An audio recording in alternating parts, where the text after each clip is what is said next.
Yung mga idol, kumusta? Ang mga kaganapan sa social media, pag-usapan natin uli yan mga idol.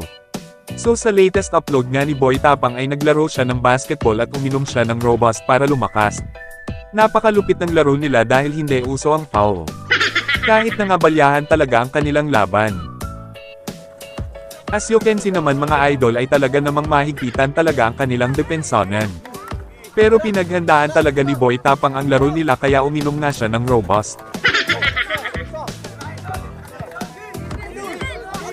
At ayan na nga nakayapos na sa baywang ni Boy Tapang ang kanyang kalaban pero hindi pa rin tinawagan ng foul.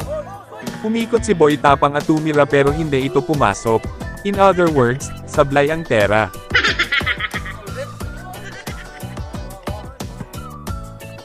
Hawak ngayon ng kalaban ang bola. Nag-sidestep at nag-finger roll pero wala. Boy Tapang ngayon, mahigpit ang depensa ng kalaban. Napapahawak na ito sa baywang ni Boy Tapang. Spin move ni Boy Tapang sabay tera, ngunit sablay. Nakuha niya ang rebound, tumera, wala pa rin, tumera uli, ayon pumasok na. May kasama pang siko sa mukha ng kalaban. Sa kabilang banda naman mga idol. Niregaluhan ni Wamos si Andrea Brillantes ng mamahaling relo na Rolex sa kanyang birthday.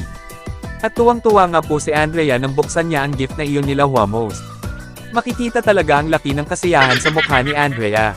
Sino ba naman ang hindi matutuwa sa gift na Rolex na relo, mamahaling talaga yon. Sobrang bait talaga ni Wamos kaya naman pinagpupala din siya. So hanggang dito na lang po muna tayo mga idol.